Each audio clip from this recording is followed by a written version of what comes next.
C'est à la librairie Libraire de Chambéry qu'Emmanuel Maguinson a choisi d'exposer ses photos de son voyage sur la route du lait. Un voyage fait avec sa compagne Colette Dahan. Pendant 22 mois, ils sont allés suivre les traces de cette denrée vitale. Le point de départ, c'est de vouloir partir en voyage. L'idée initiale, c'est de partir en voyage. Et après, l'idée, c'est aussi de se dire, on ne veut pas simplement partir en voyage pour faire un voyage touristique, mais partir à la rencontre de personnes dans différents pays, donner un sens au voyage, trouver un fil conducteur, trouver un thème. Et en partant en Asie, parce que c'était une région du monde où on avait envie de voyager, on savait que le lait, c'était un produit important pour l'alimentation de la population, parce que dans beaucoup de régions, quand on est en zone de montagne, quand on est en zone de steppe, quand on est dans des grandes étendues, quand on est dans des zones de désert, même là où il n'y a pas beaucoup d'agriculture, on est beaucoup dans des régions d'élevage, et qui dit élevage dit qu'ensuite l'alimentation elle va être basée sur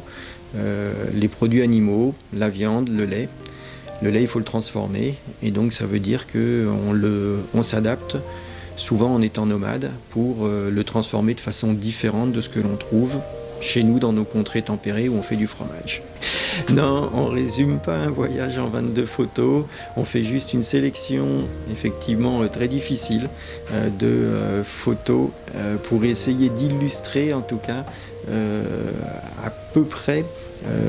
de mettre au moins une photo pour chacun des pays dans lesquels on est passé et puis montrer un peu la diversité des modes de transformation du lait ou simplement témoigner de quelques portraits, de quelques visages, un petit peu de paysage, mais surtout je pense qu'il n'y a pas une photo, peut-être une où il n'y a pas une personne, donc c'est surtout de témoigner de la vie des gens qu'on a rencontrés. Une différence très importante, c'est que nous sommes des sédentaires, nous avons un point fixe d'habitation, donc nous pouvons faire du fromage, le conserver, même si c'est pour le conserver longtemps, dans des caves d'affinage et le garder de cette façon-là. Quand on est nomade, on va produire le lait sur une courte période de l'année, au moment où il y a de l'herbe, au moment où les animaux donnent du lait. Et ensuite, il faut le conserver pratiquement jusqu'à la saison suivante et il faut pouvoir se déplacer avec. Et par conséquent, il faut pouvoir enlever le maximum d'eau pour se déplacer avec un produit qui soit le plus léger possible. Donc les techniques de transformation, elles vont permettre de déshydrater le plus possible le produit pour qu'il soit le plus léger à transporter et aussi pour qu'en étant sec, il n'y ait plus du tout de possibilité de développement bactérien et donc il va se conserver à température ambiante.